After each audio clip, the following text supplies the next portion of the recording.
one thing I can tell these moms behind me is that now that I've been doing this work with teenage girls and I see how much they are struggling, like they need us. They need parents who are engaged, parents who love them, even if we are making mistakes, even though we do fail all the time. An imperfect mom is better than no mom at all.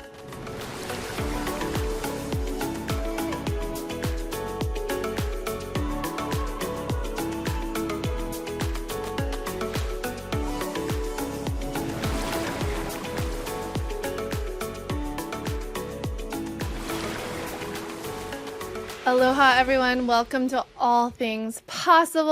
I'm so excited for today's episode. It's going to be Kari Kampakis back again. There's something kin about her and I just feel like I could chit-chat forever with her, and she's just such a wealth of wisdom.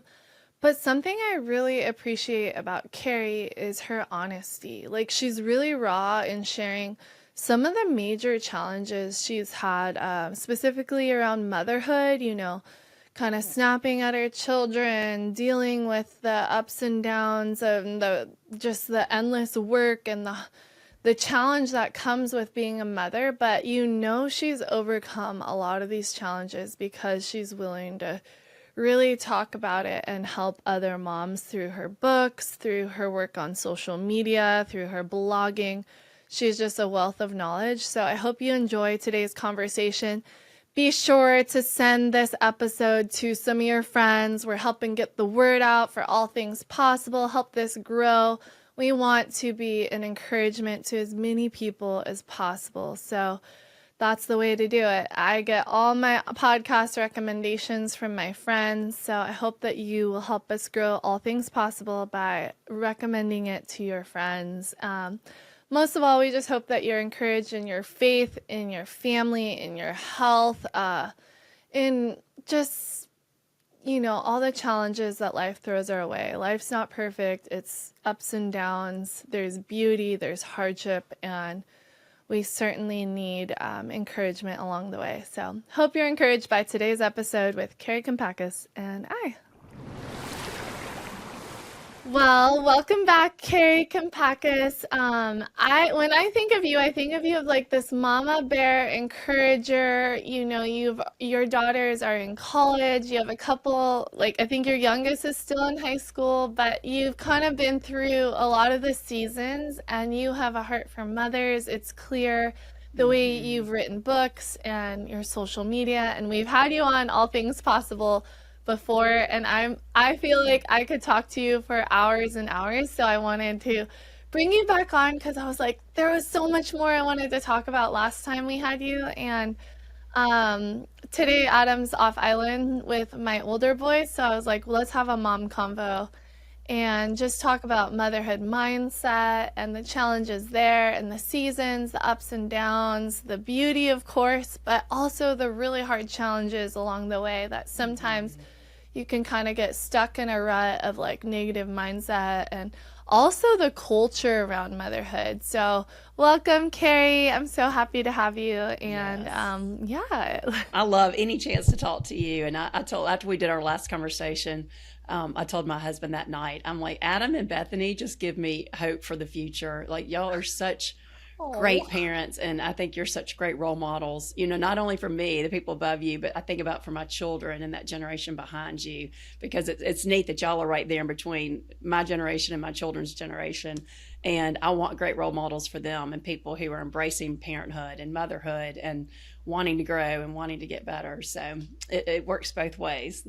Aw, thank you. Yeah, I feel like that's too much, but I think just try to show up. And I think a big thing for me is being teachable and continuing this mindset of like, if you're stuck in one area or another, to be willing to work through that and grow through that and be teachable, whether you find outside help or through reading a book or look into God's word, or I asked my own mom or a mama bear like you, like looking for that encouragement that I need in those certain areas so that I don't get stuck, and so that I can kind of work through that. And I think surfing taught me that, how to be teachable and to be coachable. Mm, And when I was able to listen to my coach, I would get better at surfing. And so I want to get better at motherhood. And, after I had Wesley, my second eldest son, I went through this season where I was so thrashed. And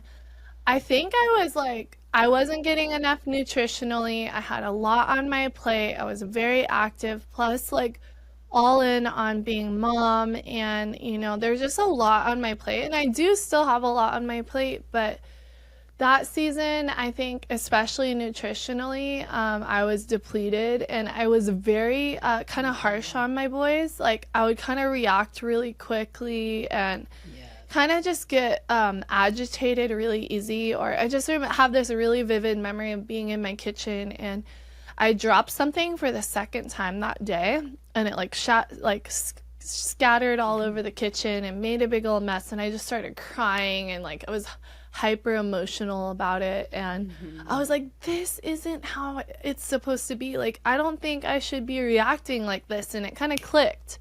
And then I started working on things because I was like, Yes. something needs to change. So I don't know. Going back, like, you're a mother of four. Hmm. Was there some tougher seasons? And I don't know, is there something you want to kind of hone in on in your past that you look back and you're like, whoa, like I needed maybe a little more help then, but, or maybe you did find help and you were able to work through it. I'm not Yes. sure. I do. And I mean, like you said, I think we forget that nobody really tells you that there's a huge learning curve with motherhood. And just when you think you've kind of gotten your bearings in one season, things change and you're thrown into a new season. So, first of all, just becoming a mom is a huge learning curve. And then you kind of get your bearings. And then a lot of times the child is growing up and you add a second child to the mix. And then for us, a third child and a fourth child. And it's all these constant transitions. And it's funny because people always talk about, oh, teenagers, they're so hard. And definitely the teenage years are so challenging, especially when I had three teenage girls and one tween daughter. Like, I look back 5 years ago where I was. I'm like, I don't know how I did it. It was a challenging season, just a lot of things going on.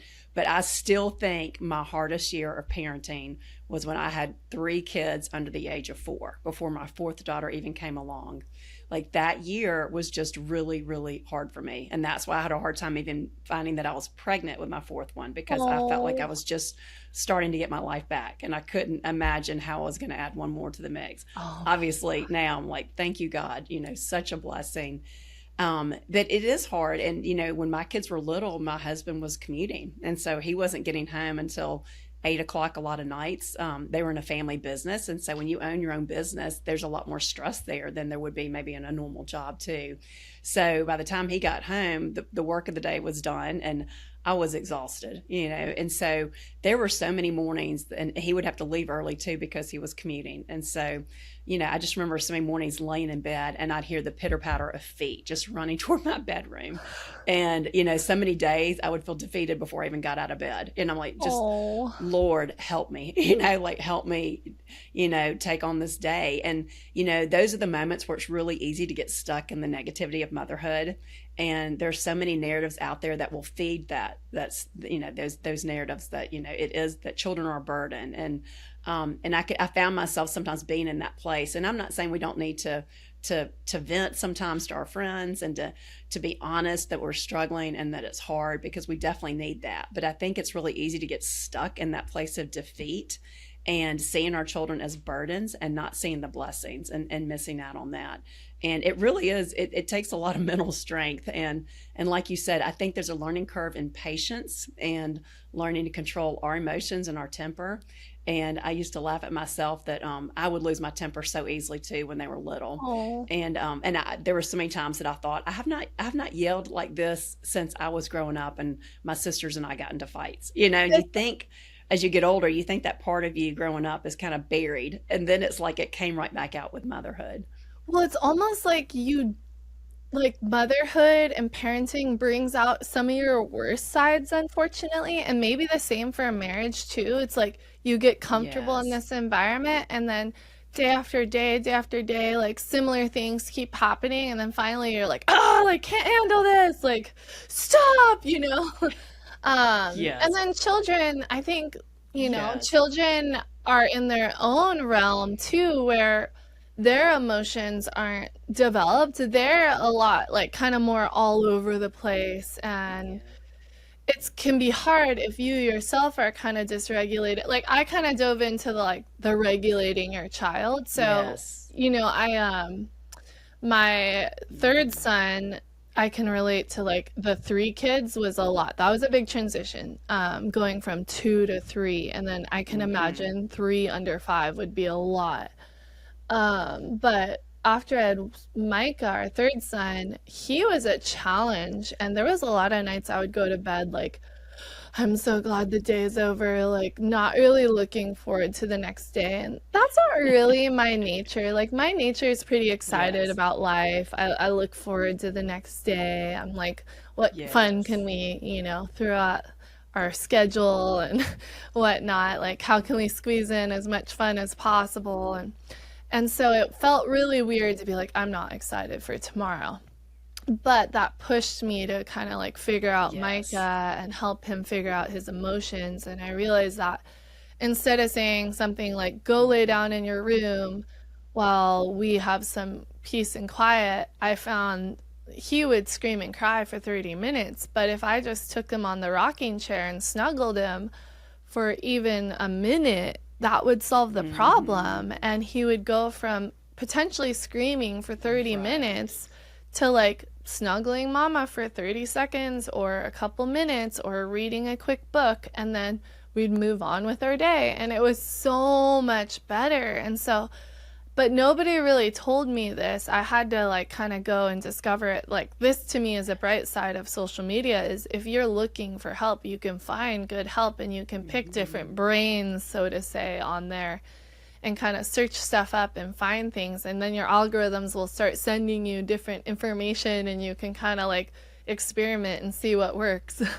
Yes, exactly. And I found with myself, especially I think we seem to be similar in the sense that we're doers, we're very active, we can accomplish a lot in a day, which is a great thing. It's a great way personality to have. But I found myself that sometimes I would try to accomplish too much in a day or I had too many goals for that day, and it made me very frustrated when my child was acting out or some kind of glitch happened, and it made me lose my patience and my temper.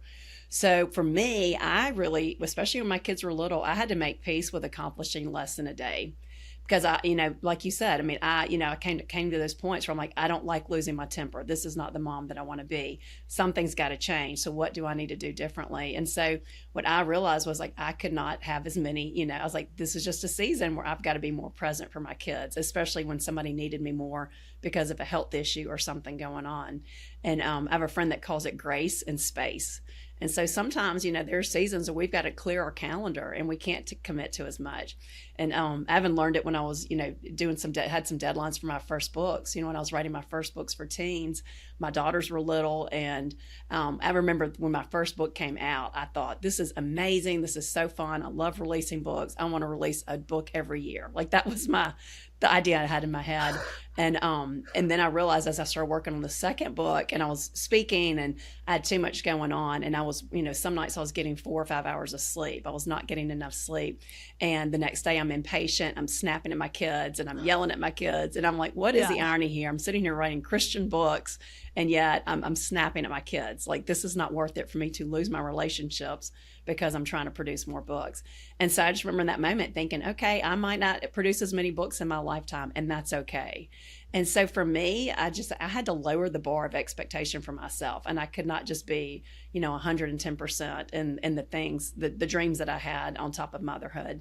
And I think that's really important for moms today to hear, because these moms behind us, I think there's this whole boss babe culture, Yeah. and there's this idea that, you should start your empire and, be a mom. And, maybe I think that might be possible to have a successful, thriving business as a young mom. Maybe if you have somebody helping you, if you have your mother that's there, or mother-in-law that's very active Yeah. and helping you raise your child. But, sometimes we just have to choose and you have to wait. And I think that that's what's lost is that, I've been doing this for 10 years and I get a lot of questions from moms. How did you build your business and doing that? And I'm like, I've really been doing this for 10 years, but I dabbled at first. It was a hobby. It was things I did on the side, and it really slowly grew, and it was such a blessing. that it didn't all come at once. And so now I have more time to give to it, but I would not have been able to give this much time to it when my kids were little. Yeah, that makes me think with the 4 to 5 hours of sleep, yeah, like you wouldn't be able to fully function well. And, Hmm. I think sleep's been a challenge for me too, but I do prioritize it. I try to get in bed before 10, and I'm usually not getting out of bed before 6. So that's a Hmm. decent window of time, but then a lot of times the babies Yes. would wake me up along the way. So your sleep is still very spotty. But, at what point did you realize like 4 to 5 hours of sleep wasn't cutting it? Yeah, it was when I was writing my second book, and had already committed to speaking engagements, and I was writing this book, and I was on a deadline. And so I learned, and then after that book came out, I had a big stretch where I didn't do anything. I was like, I'm so burned out from doing these two books and trying to juggle too much. And then the next book, I did it differently, and that was actually my favorite book to write. That was Love Her Well. It was several years later, Oh, but I thought, you know what, I'm going to write this book on my terms. I know I don't need to work on a deadline because it makes me impatient with my kids. So I worked on it for 9 months. I didn't even tell my agent I was doing it. I was like, I'm not telling anybody. I know this message needs to get secret. out there. And I loved writing. It reminded me of why. Yeah, it was a secret, and it was just me and God, and it reminded me of like my roots of why I started writing in the first place. And so for me, that's like you kind of have to play these tricks with yourself. Like that was what I needed to be able to be a mom and to also to write. It's like I just did it on my own timeline because I didn't want a 6 month deadline like I had before. Something else that somebody told me my second book released, and I was so stretched and I was trying to do too much. And I have a friend that was ahead of me as an author, and I was like, "How do you write books and speak? Like, how do you juggle all these things?" And she told me, "I do it in seasons." She said, "If I'm writing a book, I'm not speaking, and if I'm speaking, I'm not working on a book." And that was life changing for me because I just never thought that that was an option. And again, it Hmm. just came from like, I had to lower my standards a little bit. And so it made it easy that I knew if I was working on a book that I would not commit to any speaking events during that time. And if I was in a Yeah. busy speaking season, then I wouldn't be writing a book during that time. And so when you were speaking, are you leaving your babies with your mom or your husband? How did that work out? Yes. Well, luckily my husband's job is flexible and he doesn't travel. And so when my girls were little, I didn't really speak that much. I had some events, but I look back and I think God was so gracious. He gave me just enough. Like he gave me just enough invitations that came my way where I could say yes to pretty much everything. But it wasn't overwhelming. It was, maybe every couple of months. And it Cool. really wasn't until after COVID that my invitations really amplified. And I think just because girls started struggling more, and I Yeah. now had a book for moms come out. But at that time, I had daughters going to college. I was in a different season of parenting. Again, my husband doesn't travel, and so he could be here with the kids. And I learned to stay, go to places pretty close to home where I could be there and come back within 24 hours or less. And so you kind of learn what works for your family, what works for Yeah. you. But the schedule I have now is not something that would have worked even 5 years ago when I was in the thick of raising teenagers. Yeah, like, for us, because I'm doing quite a bit of speaking, and we bring the whole fam because we have to leave Hawaii, so you can't really dart out in a like Yes. 24-hour period. So we'll kind of batch them and we'll all go together, and I'll have a budget for our travel expenses. And I used to maybe be able to fly business or first class, whereas now we just fly coach because we can bring Hmm. afford to bring the family to travel. And um, yeah, I just think as a mom, like I would be super discontent leaving my children for more than a day. Even 2 days, like three, we did a 4 day trip without our older Yes. boys, and I could tell the fourth day they're like, "When are you guys getting back? We're ready for you." And we have like amazing family support, and my sister-in-law and brother guys, we're very Hmm. close to them, and my mom and dad are super helpful, but there's something about like I just don't feel called to be away from them for more than, 3 days feels like my max kind of. Um, but yeah, you Yes, know, I totally understand. let's dig into some of these motherhood mindsets. So we got boss babe mom, who's a hustler, worker, gets a lot done. But then there's some other mindsets of just like children are kind of like a nuisance and they slow you down and they don't allow you to accomplish your dreams and goals. Like, what's kind of standing out to you as far as like some of the mindsets that you think maybe don't really serve women in their life to, have joy around this area? Yeah, I mean, probably one that stands out, and it's really what led me to write Love Her Well, was just the whole mindset as your kids grow up and become teenagers and it starts when you're holding your baby, your son or your daughter. And, I remember holding my little baby girls, and these older women like, oh, just enjoy that little angel now, because when she's a teenager, she'll be a nightmare. And so I remember thinking, well, I'm going to prove them wrong. I don't like that mindset. But then, my daughters became teenagers, and they sometimes would act like typical teenagers. And I would bring out that old narrative. And I'm thinking, oh, well, those women were right. And, my daughter I got to dig in my heels and show her who's the boss. And, these teenagers can be a pain. And so when I was parenting out of that mindset, what happened was we ended up fighting a lot, because I thought I'm going to put her in her place.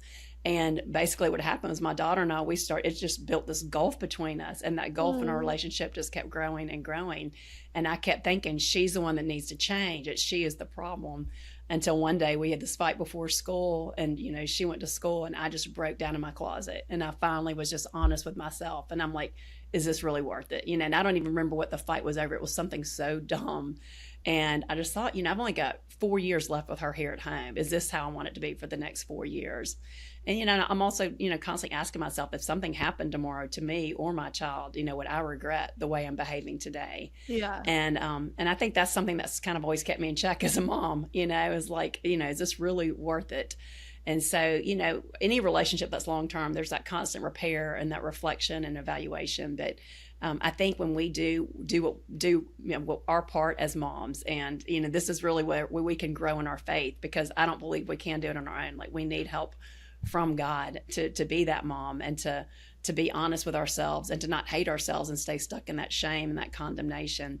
But, one thing I can tell these moms behind me is that now that I've been doing this work with teenage girls, and I see how much they are struggling, like, they need us. They need parents who are engaged, parents who love them, even if we are making mistakes, even though we do fail all the time. An imperfect mom is better than no mom at all.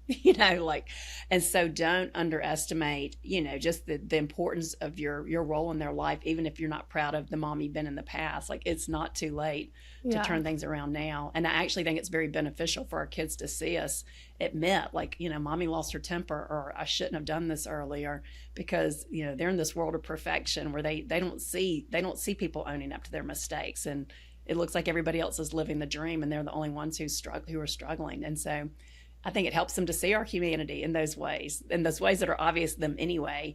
And it actually will build your relationship, and it makes them trust you more when they see you being honest about your humanity. Oh my goodness, there's so much to unpack right there. Like, going back a few minutes, you said your relationship kind of needs to constantly be in repair.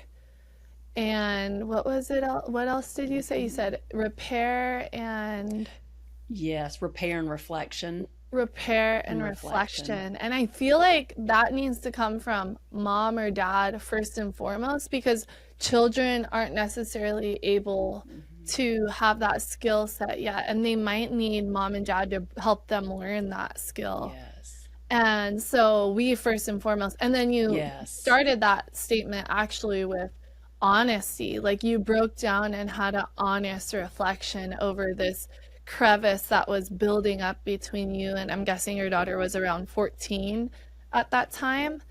And you kind of had this Yes. crevice building between you two. And so, what were some of the points of reflection and honesty that you're like, okay, why do we have this crevice building between us? And what needs to change? And what can I do on my end? Instead of assuming that our child needs to Right. change.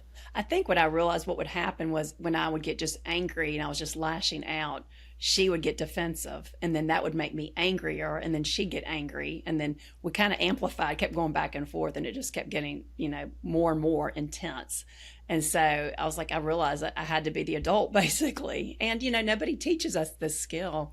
And Yeah. like you said, I think that repair is such an important thing. It's such an important skill for our children to learn. And, one thing that always stuck with me is John Gottman. I think he's America's top couples therapist.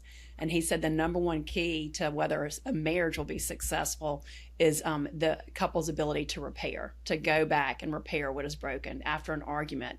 Go apologize, own up to your mistakes. And I started thinking, if we can teach our kids this in this relationship, mother-daughter, mother-son relationship, where it's safe, that, even if we do fight, they're not going to lose our love, and they can make mistakes as they're learning how to repair. But teach them this skill, like it's going to serve them so well as they do leave home and they have friendships, or they, when they get into marriage, that a lot of people don't have that skill. And that's why a lot of friendships today, that there's one argument or one tiff and they just write the person off and they just move on to another friend because they don't know how to repair. Oh. And I think in any long-term relationship, we need to have that ability to go back and say, I was wrong, I'm sorry, and I mean, so many times when I have been able to do that as an adult, it just amazes me how quickly so many people are willing to forgive and how much they appreciate that. And then that leads them to apologize for their part. And it really can make your relationship stronger. And then moving forward, you know what your blind spots are or your weaknesses might be, but it's not something that comes naturally to us. I've spent my whole life in the ocean, and I've learned, just like wearing a seatbelt or a helmet, safety matters. That's why my family and I use shark bands. Shark Bands uses patented magnetic technology to deter sharks by disrupting their electroreception, kind of like a bright light in their eyes that says, nope, not today, shark face. No batteries, no charging, just simple, effective peace of mind. Whether we're surfing, swimming, or just splashing around, Shark Bands is our go-to for ocean safety. You want to geek out on how it works? Dive into episode 14 for a deeper look at the tech. And check the show notes for the link to Shark Bands, because your peace of mind in the ocean is worth it. Stay safe, stay stoked, and keep loving the ocean. Okay, so the foundation to repairing is apologizing, like coming to them and apologizing if you act out. What if you've been wronged and you want to try to bring that repair or instill the invite to bring repair? I don't know. Like, do you have any thoughts there? Because I'm thinking almost every single relationship needs repair and continual repair. Yes. Like, because our nature is imperfect. Like, there's no way any of us will ever be perfect. And so being able to repair is essential. And I don't think I had a very good, I mean, I'm still learning this. I think like it's been a pain point, but I have recognized, at least in mothering, that if I make mistakes, I do try to finish at some point in the day, like whether it's at bedtime in prayer, like forgive me for what I have done wrong. Like I'll be specific if it's something specific, like sorry for being short with you guys, like that was unfair. Can you paint the picture of this like apology or repair, or maybe share a specific example? Well, you were asking if you feel like you've been wronged. Well, I look back and I think that one thing that I did was, it was always hard for me to admit if somebody hurt my feelings or to have those conversations, because a lot of it goes back to our family dynamics growing up. And I grew up in a big family, and I was the fourth child in a family of 5 kids. And so I laugh. I'm like, I kind of grew up scrappy, and my sisters and I would get in these big fights. And I remember we didn't hear anything about repair. There was no repairing, we never apologized. We just didn't speak for 3 days. And then when we started speaking again, it was assumed that the fight was over. And so what happens is, I look back, I realize I brought that into my parenting, and I did not learn that. I did not learn how to apologize or look at myself or own up to my own mistakes. And it is hard to do that. But I think that's important. But then you said sometimes, somebody hurts your feelings. And so what the other side of that was, like, if somebody hurt my feelings, I was not able to say it. I was not able to express it to them. But then it would come out in passive aggressive ways, and it would hurt the relationship. So like one story, I was telling my girls this recently, that one story that comes to mind was when I was pregnant with my first child. I had another friend who was pregnant too. And we had this sweet, awesome friend group, and they wanted to take us to dinner one night. And so we went to dinner, we felt very loved, very celebrated. And then we went home. Well, later that night, my other friend who was pregnant called me, and she's like, hey, do you know that they dropped us off and they all went out together without us? And I was like, no, I didn't know that. And we were both hurt because they didn't mention anything about it, but they wanted to go out and have more fun, have a few more drinks without their pregnant friends. And so I was really hurt. And so it kind of undid, the celebration that I felt like that night. And so, and so I realized, so the next day I kind of prayed about it, and I realized I was going to say something. I was like, I need to learn this skill. I'm going to say something to my friend that hurt my feelings. And I think I'm justified in that hurt my feelings. And so I wasn't going to be like, oh, I can't believe y'all did this. I wasn't doing it in anger. I called her the next day, and I was so nervous because I was not used to this skill I was trying to build. But I told her, I was like, hey, I heard that, this happened last night, and I just want to let you know, it just hurt my feelings. I felt it just makes me, I don't know how it made me feel, but I was like, it just hurt my feelings. And she's like, I'm sorry. And she's like, it was wrong. We shouldn't have done that. And there was another girl in the group that wanted to go out, and it was her idea, and she kind of had gone along with it.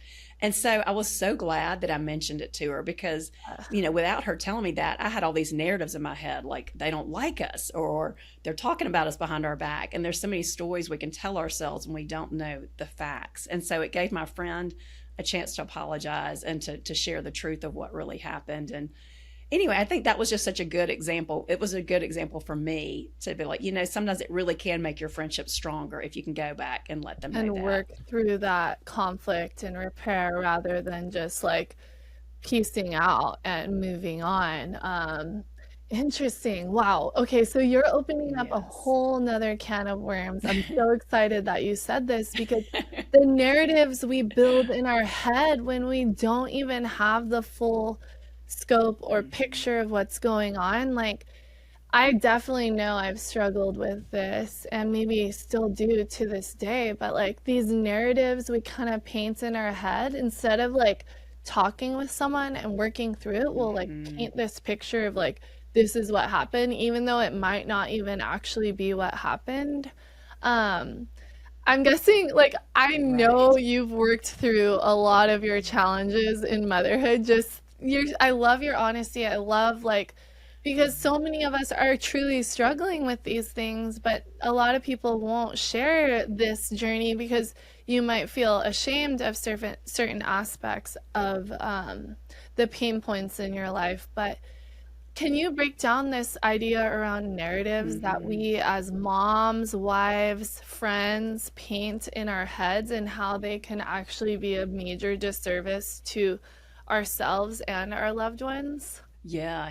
One thing I see a lot, and I really struggle with this, and I think it happens especially as kids become teenagers and they start pulling away, or they might start fighting back or pushing back a little bit, is just that sense of not feeling appreciated and not feeling loved.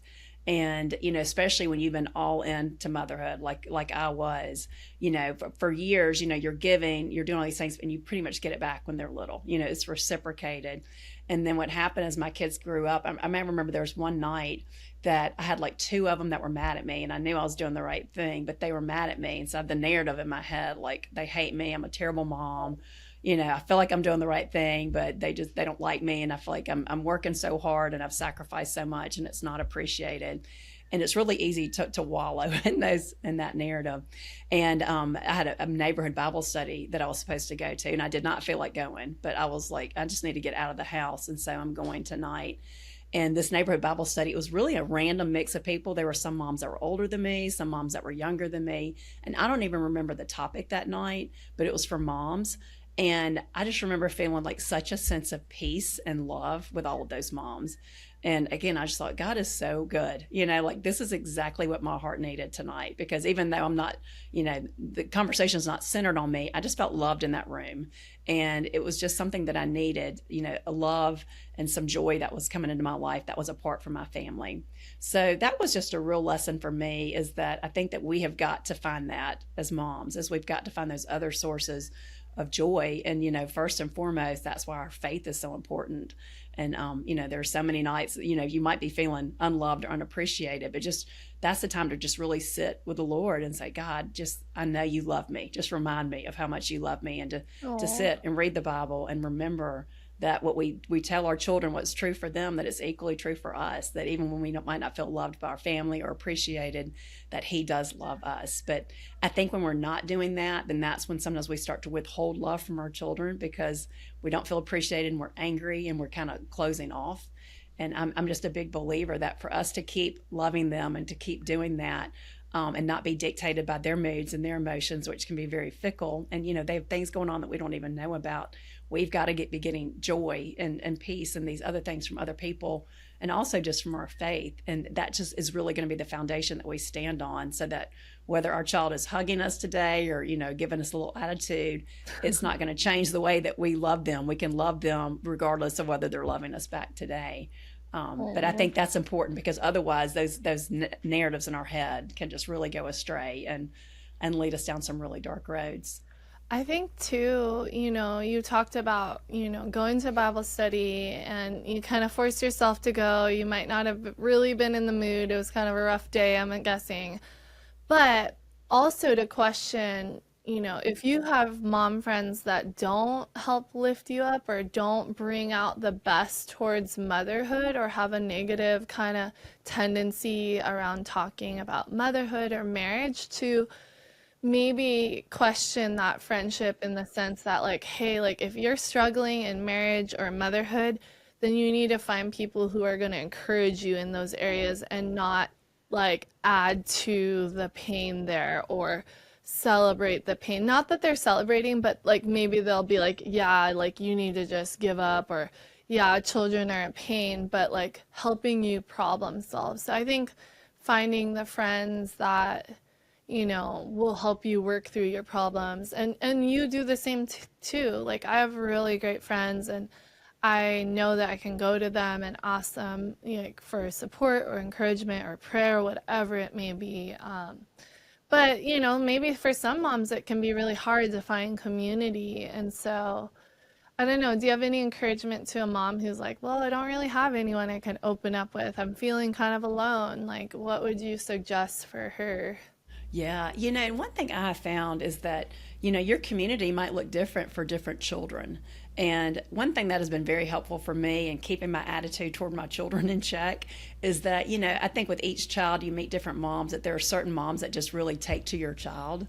And I've found that sometimes when I'm struggling with that child, that mom is sometimes a good person to talk to. Like, oh, she's driving me nuts. This is happening. Yeah. And that mom, and it helps to have someone that just, you're like, I'm at my wit's end, and they just smile like, I know, but I love that kid, Yeah. like to have somebody reminding you, or it might be the grandparent, like my parents have done that before too. Like, she is driving me nuts. And they're like, oh, but I love her. She's Yeah. always so happy. And just reminding you of those truths that deep down. I think it's so good. Or it might be a teacher, or a dance instructor, or somebody that's invested in their life that just really has taken to them.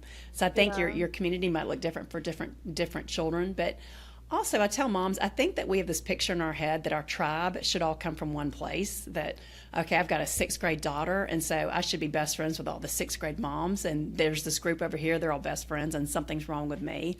But, a lot of times our tribe is just different people. It might be your next door neighbor who's 60 years old. It might be the mom in your Bible study who's 34. It might be your best friend from college. It might be different people. But just being open to that, and just, being open to making new friends, and just, really asking God. I always pray for light to find light. And if you're looking for somebody you can confide in, ask God to bring those people into your life. And it might be a random woman you meet through church, or somebody you meet as you're picking up a cake at the bakery, and you just feel a special connection with them. But really just be open to those friendships.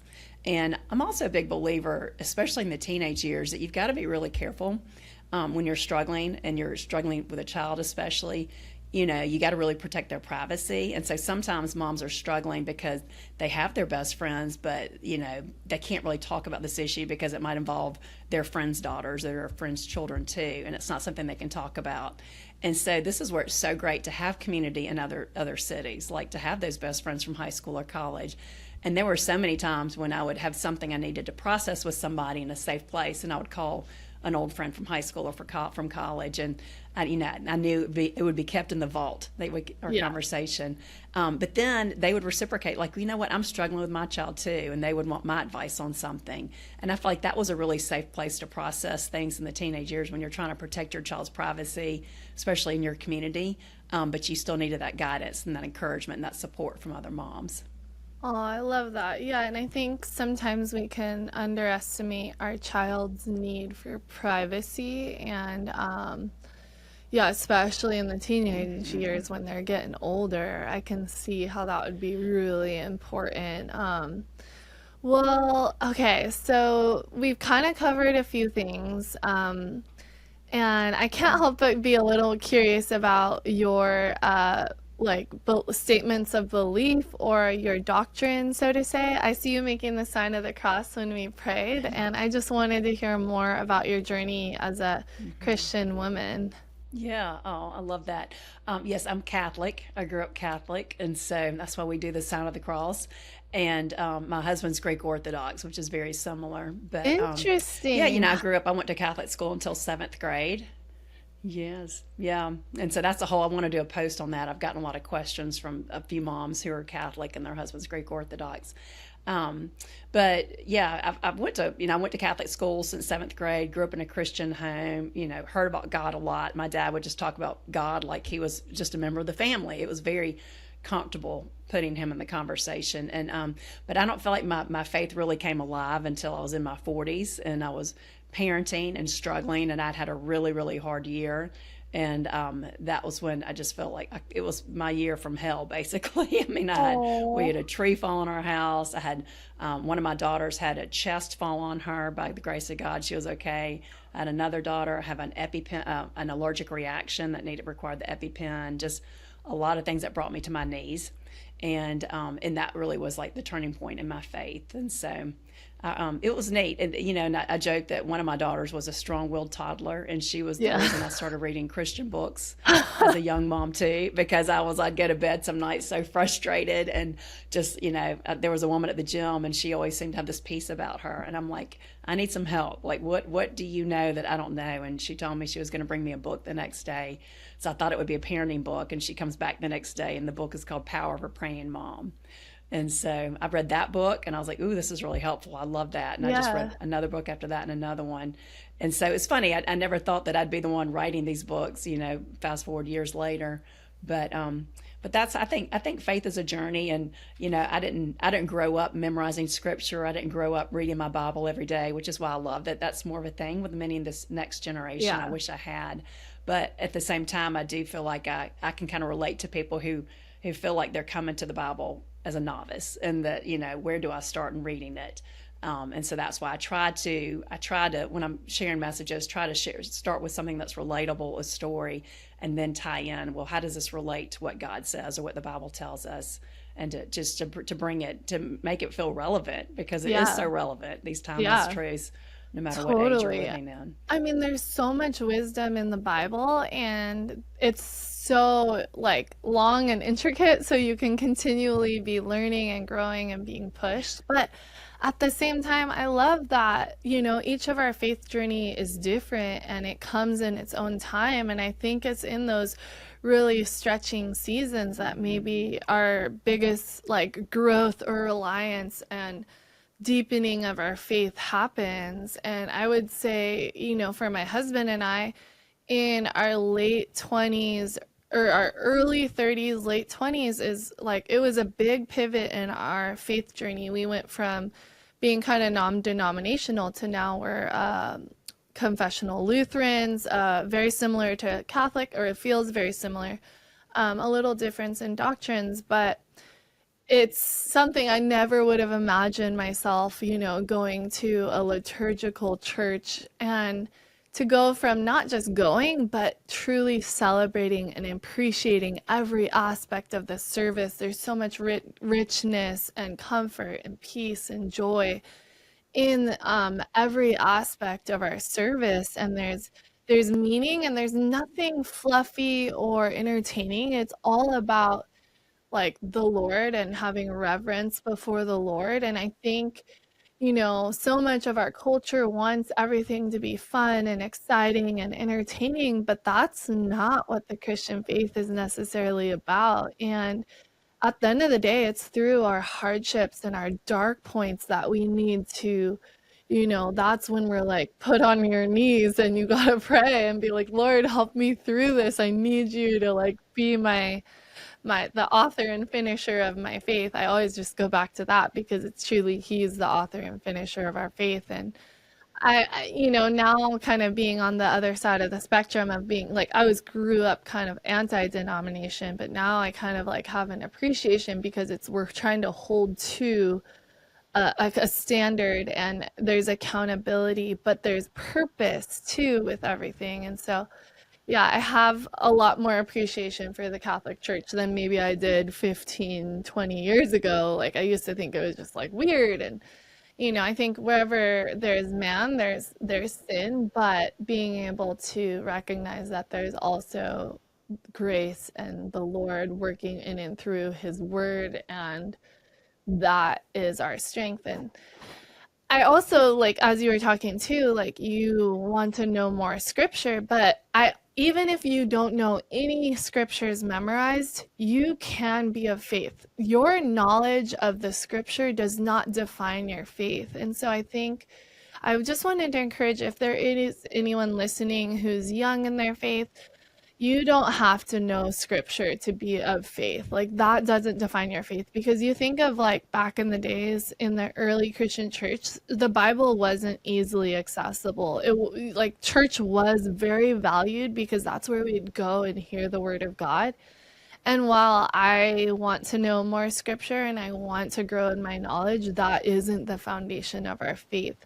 Our faith is a gift from God, and he is the one that restores us and brings us hope in life. And so I don't know, I'm kind of like, I'm celebrating what you said, but I'm also like, that doesn't define your faith either. And so yeah, it's interesting to me. I'm like just more and more interested. I was like, I know Kari has some sort of liturgical background of some sort in the way that she talks about the Lord and in her life. And yeah, I think just having more open conversations around that is important. And yeah, anyway, I don't know where I'm finishing with this, Yes. but Yeah, you reminded me. One question I love to ask of people that I feel like are really deep in their faith. I love to ask people like, how do you hear God, or how do you feel God? And most people, kind of like you were saying, I think that so many people think that faith is always these mountaintop moments and these big epiphanies, and but most people that I know are deeply faithful, it's like this quiet knowings, and it's really subtle ways that they feel like God speaks to them. And I'm like, okay, that makes me feel better, because I feel like that's how he yeah, often speaks to me.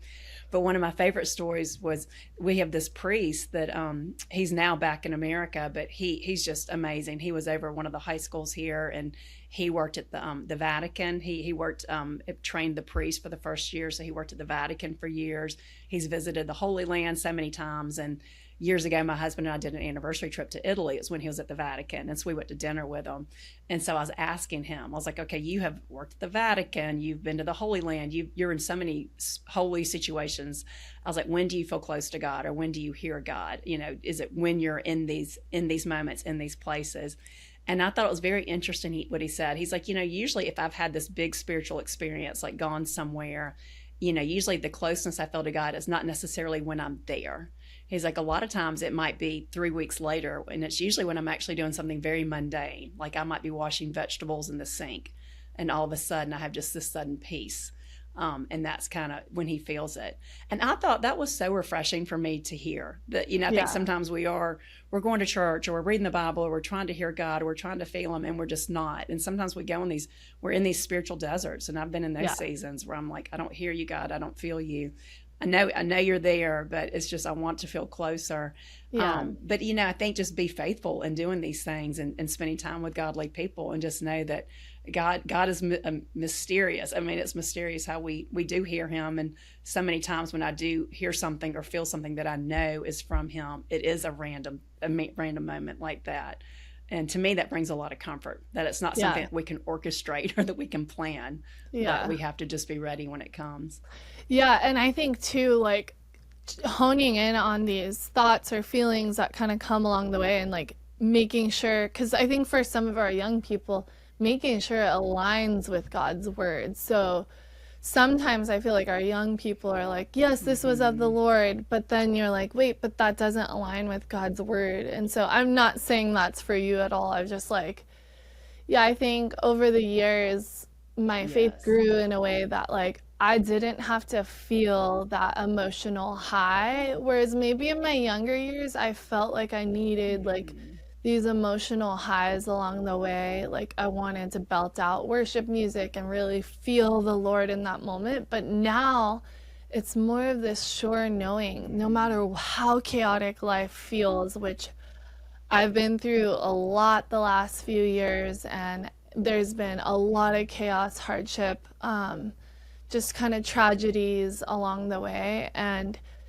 still, yeah, I have this deep instilled knowing that like the Lord's promises remain regardless of how I feel or where I'm at. And I just have like, there's that verse in the Bible that's like, the peace of God, which surpasses all understanding, will guard your hearts and minds. And like, it's just this peace that, like, at the end of the day, no matter what's going on, the Lord's in control and He wants to work in and through every season of our life. So, to all the moms listening, I hope you are encouraged by our conversation today here with Kari. And I just see your vulnerability, but also I see how you've worked through it, and you have a smile towards motherhood, and even through all those seasons you still enjoy being a mother, and I do too. I really love being a mom. I love this aspect of my life, and yes, there's tough moments along the way, but to guard our hearts and minds too with the narratives, the kind of the challenges, the ideas around motherhood, and to know that you can work through those challenges. And if something feels off, don't give up until you're working through that. Don't let that crevice build between you and your child. And I think I've felt that with one of my children already in this young age. Like, him and I kind of like butt heads a little more, and sometimes it just feels harder to connect, and I'm just being reminded, like, keep working through that, and like at the end of the day I probably need a little more humbling and focus and attention on this child in particular, and it's not them, but kind of coming back to have an honest, like, I do have a lot of honest conversations with myself around each of my children and trying to make sure I'm showing up the best I can. But anyway, I hope this conversation was encouraging. Kari, is there any final words? Give a shout out towards some of your books, because I know some of the moms out there are going to need some more encouragement beyond this conversation. So I'd love to hear, give us a lowdown on your books, your line of books, and if you have any more coming in the future.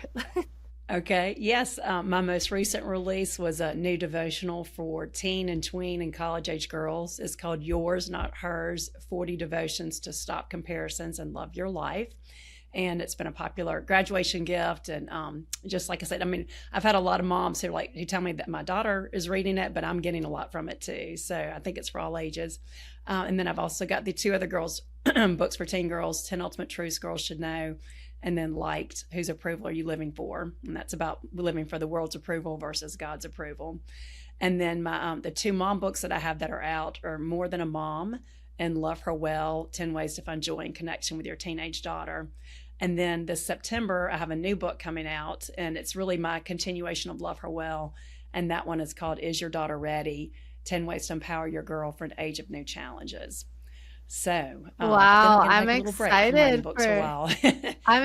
for this new book. What was your heart behind starting that one? Because you're like, what was it? Love Her Well, the Age of New Challenges. So Love Her Well was really about that tricky dance of Love Her Well is about like loving your teenage daughter while also raising your teenage daughter.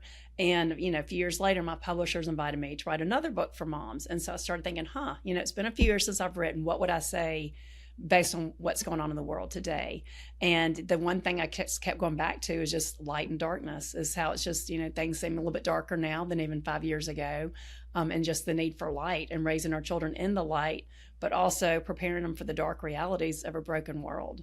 And so that book is really about raising your child to be a light, teaching her, instilling these things that she needs to go out and be a world changer and to show God's goodness and God's love to the world.